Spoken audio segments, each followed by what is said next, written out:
Sujud itu satu kelaziman menghamba kepada Allah. Normalnya seorang hamba itu ya sujud.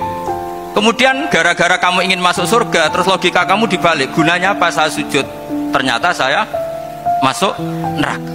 Itu pertanyaan yang benar-benar bodoh dan itu menjadikan Allah benci. Logikanya dibalik begini. Ini saya ngomong serius karena ini bentuk kemenangan saya. Ini bentuk kemenangan saya. Saya berkali-kali ngomong di kota pelajar di Jogja karena banyak pengujinya juga, bukan sekedar pendamping tapi penguji. Banyak yang profesor, bukan sekedar dokter, banyak yang profesor. Jadi biar ini dok. Begini, saya pernah ditanya sama seorang dosen, Gus, saya ini ngaji hadis banyak, tapi ada yang saya tidak paham, yaitu mangkola la ilaha illallah dakhalal jannah, ada kalimat wa in zana wa in saroko. Meskipun pernah zina, pernah maling. Ini kan seakan-akan mentoleransi perzinaan dan pemalingan. Terus saya bilang, oh makna hadis itu seperti ini. Jadi kebenaran absolut, kebenaran yang mutlak itu tidak akan terganggu oleh status perilaku seseorang. Saya berkali-kali memberi contoh. Orang yang ditangkap KPK akan bilang 1 tambah 1 2. KPK-nya juga bilang 2. Rivalitas dalam politik, Pak Prabowo ya bilang 2, Pak Jokowi juga bilang 2. Orang yang zaniyah, yang lonte pun akan bilang 2. Muftinya juga bilang 2. Ketua MUI-nya juga bilang.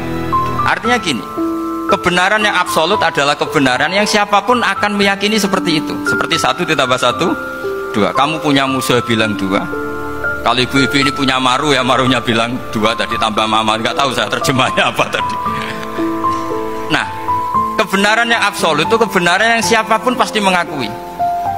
Dan uniknya begini, saya kalau saya pernah ngaji acara himmah, acara pondok sarang di Demak. Kalau kamu bilang 1 ditambah 1 menjadi 2, untuk mengatakan 2 itu kamu butuh hadiah enggak? Mereka semua jawab enggak. Kita semua enggak saja mengatakan tembok itu putih. Kenapa? Karena memang putih. Kita mengatakan 1 tambah 1 2 karena memang kita tanpa presentasi dapat hadiah, dapat penghormatan. Kenapa untuk mengatakan Allah itu Tuhan kita butuh surga? Memangnya kalau tidak ada surga Allah tidak jadi Tuhan? Ini problem orang soleh-soleh yang terlalu pesimis. Makanya nanti orang-orang soleh itu masuk surganya berat.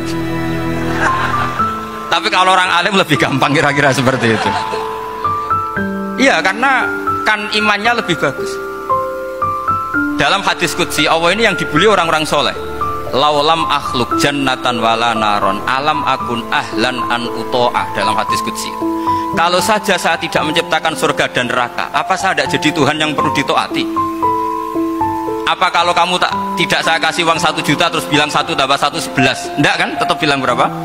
2. Kalau kebenaran absolut yang 1 tambah 1 kamu bilang 2 meskipun tanpa mendapat hadiah.